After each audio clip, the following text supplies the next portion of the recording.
Good morning. नमस्कार मंडळी, तेजस्वी सोळंकी चॅनलमध्ये तुमचं खूप खूप मनापासून स्वागत. आणि तुम्ही पाहिलंत ना, किती छान सकाळ झालेली आहे. एकदम शुभ्र असं वातावरण आहे. पावसाचं तर वातावरण नाहीच आहे आणि पावसाळा असं वाटतही नाही आहे गावाकडं.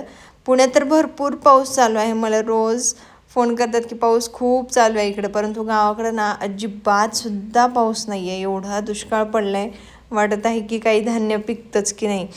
आणि तुम्ही पाहिलंत ना, ढगंसुद्धा किती एकदम पांढरशुभ्रच आहेत. थोडंसुद्धा ढगाळ वातावरण नाही आहे, पावसाचं वातावरण नाही आहे, ढगामध्ये पाणी नाही आहे. एकदम शुभ्र शुभ्र असं झालेलं आहे. सकाळचं तर असं वातावरण आहे. पाऊस संध्याकाळी काय काय होतं ते. तर सकाळी सकाळी छान असं कळसाचं दर्शन घेतलं.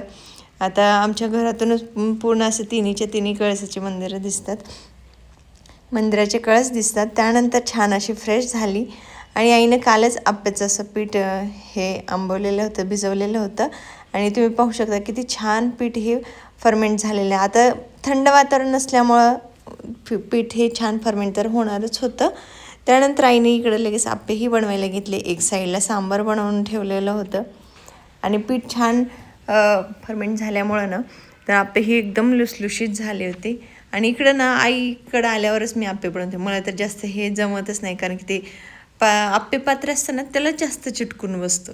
त्यामुळे मी काही हे बनवायला जात नाही. आमच्याकडे जास्त रुद्राणीला इडली आवडते, त्यामुळं मग जास्त इडलीचाच बेत असतो. आणि इकडं आईने छान इकडं आप्पेही बनवले होते. एक पात्र झालं, त्यानंतर दुसरं लावलं. मस्त असे टम्म फुगलेले हे आप्पे तुम्ही पाहू शकता. त्यानंतर हे सांबारही एकदम, आणि आईचं हातचं सांबार म्हणजे बापरे, खरंच एवढं छान करते ना आई. आता प्रत्येकाचीच आई बनवते, परंतु आईच्या हातचं ना सगळ्यांनाच आवडतं आणि खूप छान पण लागतं. त्यामुळं जे काही खाण्यात सुख आहे ते बस. सांबार एकदम छान झालं होतं, जसं पाहिजे होतं तसंच. त्यानंतर आजीला पण दिलं. मी, आई आणि आजी आम्ही सगळेजण जेवायला बसलो. आजीला वाटत होतं की हे पाहूनच तिखट आहे काय की, परंतु तिला म्हणलं तिखट नाही आहे, खा. त्यानंतर आम्हाला सर्वांचा छानसा असा नाश्ता झाला.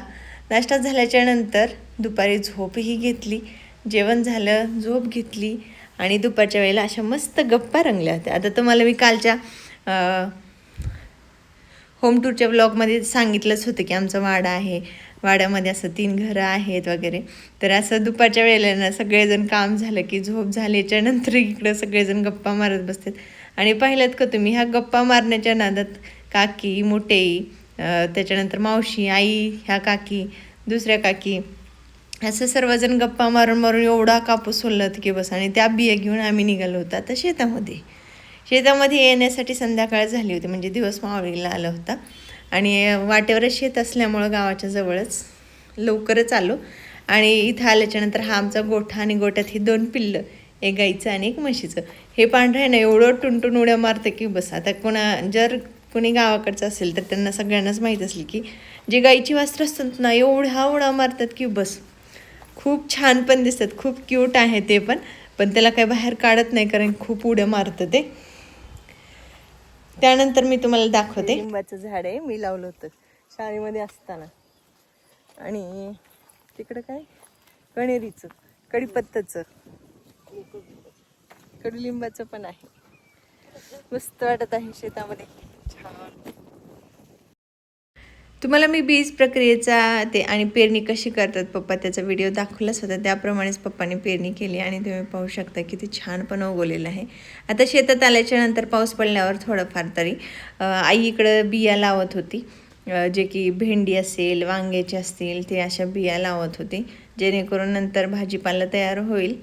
छानशी इकडं लावत होते. आता गावाकडे सगळेजणच करतात म्हणा, त्यामुळं मग काही काही ना आपल्या घरचा तरी भाजीपाला, आणि आपल्याला जे चांगलं भेटतं फवारणीचं औषध वगैरे ते काही नसतं. त्यामुळे जेवढं होईल तेवढं ना, आपल्या शेतात थोडीफार जागा असतेच म्हणा, मग तिथे थोडासा आपापल्या घरचा पुरता भाजीपाला लावला तर खूप छान असतं ते. किती ढगं भरलेत, एवढे ढगं भरलेत, पण पाऊस काय नाही आहे. जेवढं बाहेर पाऊस आहे तसा इथं गावात काहीच पाऊस नाही आहे. पण गावाकडे एवढं छान वाटते ना, खरंच मस्त वाटते. त्यानंतर तसंच मी फिरत फिरत पुढं आली पुढच्या वावरामध्ये. तर एवढं छान एकदम लाईन टू लाईन उगवलेलं होतं बिया वगैरे.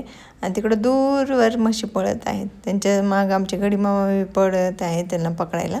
आणि मी हे बेलाचं झाड आहे आणि हे बेलाचं फळ आहे, याचा फुल व्हिडिओ आपल्या चॅनलवरती त्याचा काय काय उपयोग होतो हे पूर्ण टाकलेला आहे, तो तुम्ही एकदा नक्की जाऊन चेक करा. आणि मी हे लहानपणी लावलेलं कण्हेरीचं झाड, त्यानंतर कढीपत्त्याचं झाड, आणि हे इकडं निंबोनीचं झाड आहे. तुम्ही ह्याला पहा किती फुलं, एवढं बहरा. पण हे झाड आहे ना 12ही महिने ह्याला लिंब लागत नाहीत, एकच सीझन असतो जो की उन्हाळ्यात फुल असे लिंब लागतात खूप सारे. आणि त्यानंतर संध्याकाळच्या वेळेला थोडासा अंधार पडला तर इकडं आमच्याकडे मामा छानसं दूध काढत होते. आणि हे आमची चिव शेजारची, बघा तिचं बोल. मम्माचं बीबी आम्ही घेणार आहोत नाही आता आम्ही कोंबडीचं दूध हा आमच्या घरी एक बीबी ठेवता.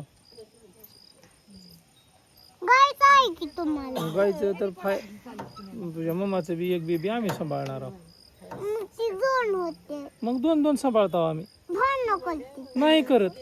ती एक गायचं बीबी कोंबडीचं कोट्यात बांधतो आणि तुझ्या मम्माचं बीबी रूम मध्ये ठेवतो.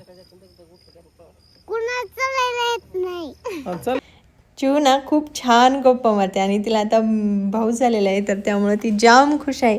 आणि मी आता उद्या जाणार आहे, त्यामुळं मग मावशीने मला संध्याकाळी जेवायला बनवलं छान अशी मिरची भजी आणि खिचडी बनवली. त्यानंतर सर्वांना छानसं असं जेवायला वाढून घेतलं मावशीने आणि आम्ही सर्वांनी छान जेवण केलं.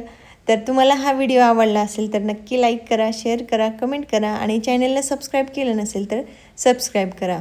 चला भेटूया उद्या, तोपर्यंत बाय. आणि असेच व्हिडिओ पाहण्यासाठी माझ्या चॅनलला नक्की सबस्क्राईब करा.